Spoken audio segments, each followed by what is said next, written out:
Hello and welcome to this video where we'll be looking at how to use GradientHub for After Effects. You might already be familiar with this tool from when it was called Colorama Browser. The name change to GradientHub came about because the tool's scope expanded significantly beyond Colorama. You can now apply gradients to not just Colorama, but to shape layers, layer styles, and color shift. There are over 500 curated built-in presets to choose from, giving you a vast range of creative possibilities. And you can save your own presets too, over in the User Presets tab. You can toggle the thumbnail view between color wheels or linear gradients. Coming up a bit later in the video, I'll go over a feature that I'm really excited about, which is that you can import from CSS and SVG files to access literally thousands of free gradients online. So, stick around for that. First though, I'm going to cover the 4 apply options. Colorama and Color Shift modes work identically, except that Color Shift is a third-party plugin. It's a powerful alternative to Colorama with some notable advantages, including 32-bit color support, faster rendering, and keyframeable colors. Check out the link in the description to learn more. For the purposes of this demo though, I'll just use Colorama mode. So here I've got some footage selected, and all I need to do is double-click a preset. Or single-click, then hit the Apply button. There are so many gradients to choose from, and it's very easy to experiment with all the options.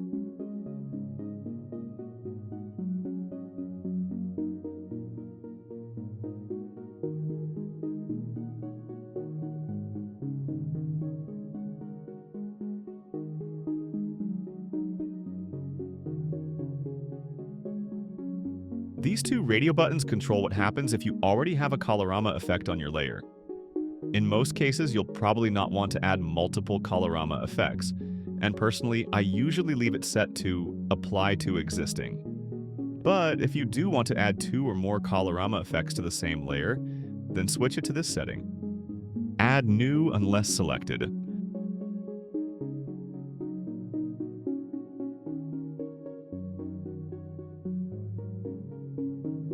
And as I mentioned, Color Shift application works just the same way.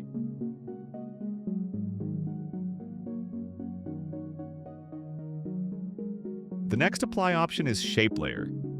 You'll need to have an existing shape layer selected, as GradientHub doesn't create a new one. Now you might have multiple shapes on the same layer, so you'll usually want to select specifically what you want to apply the preset to. If you select a broader selection such as the whole layer, the fills and strokes filters can help narrow which types are affected.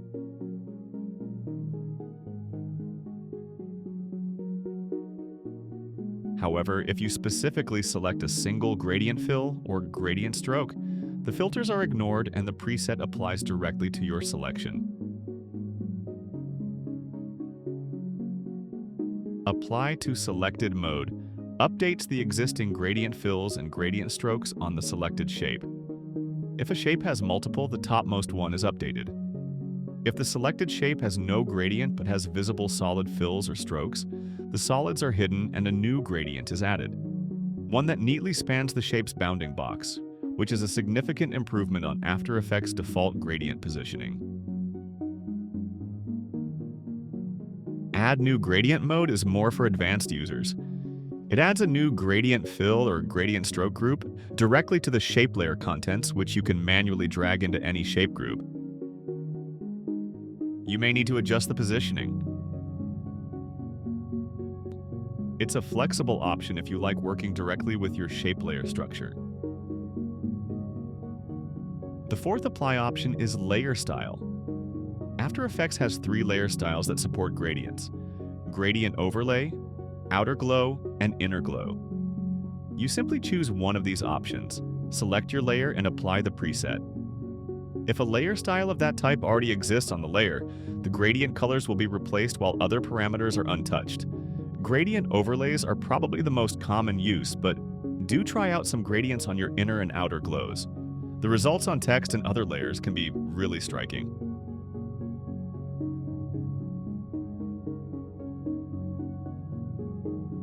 Now, over in this tab, you can save your own gradients as user presets in After Effects native FFX file format. And regardless of how you create or import those presets, you can apply them to any target: Colorama, Color Shift, shape layers, or layer styles.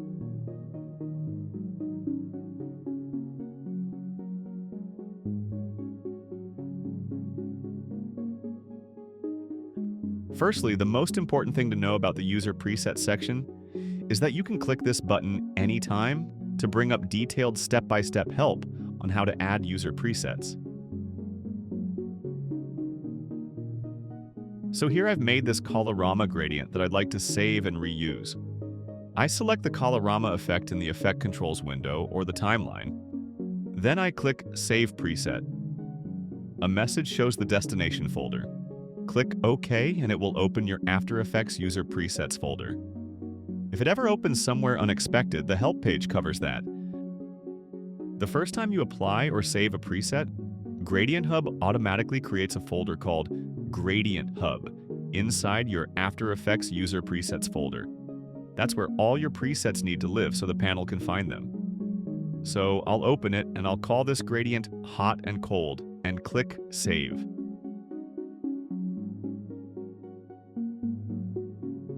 Now I just hit the reload button, and there's my hot and cold preset. The thumbnail is generated automatically. No image file is needed.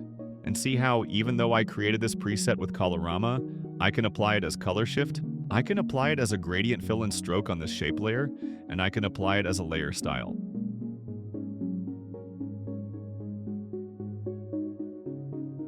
Let's just do a couple more saving examples.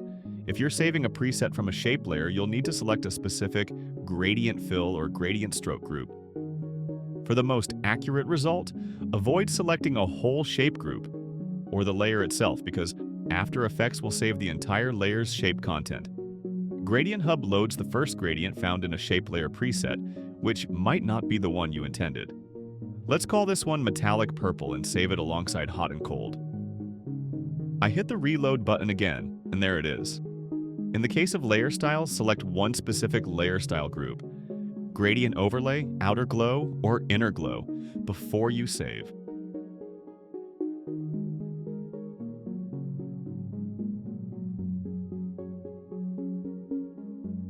I mentioned earlier that the panel can read gradients directly from imported formats.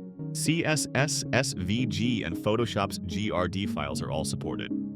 There are many websites where you can download hundreds or even thousands of free gradients. And I found and downloaded this retro gradient pack from Resource Boy. Now I just copy it into the User Presets GradientHub folder, and back in After Effects I hit Reload. Just like that, 200 new gradients, ready to apply to any target. GradientHub really does open up a whole world of gradients that were previously inaccessible in After Effects. Now, say you're working on motion graphics for a client who has already created a website or logo for their brand with gradient colors. This website uses 4 gradients, and I've got a CSS file here containing them. I can write the name for each gradient in comments just above it like this. I put my CSS file in the User Presets/GradientHub folder, and after clicking the Reload button, there are the 4 gradients. No color picking required. No manual stop entry. These are the exact gradients as defined by the designer, so I can keep my motion graphics pixel perfect to the brand. Same with this SVG logo. It's got 3 gradients. I put it in the same folder as the others, hit reload, and there they are. You'll notice that these imported gradients are placed in their own collapsible subcategories in the panel. You can make subcategories for your FFX presets too, with up to 2 levels of nesting. Here in my User Presets/GradientHub folder, you can see I've sorted my presets into some folders, and this is how they appear back in the panel. Another feature is that you can add custom thumbnails if you prefer, although this is completely optional. Just save a PNG or JPEG file with the same base name as the FFX file in the same folder like this. When a matching image is found, it takes priority over the auto-generated thumbnail. PNG takes priority over JPEG if both exist, and the recommended size is 128 by 128 pixels at a 1:1 aspect ratio. Remember, anytime you need to refresh on this process, just click the How to Add User Presets button for detailed help. And that covers everything in GradientHub. If you have any questions, drop them in the comments and I'll do my best to help.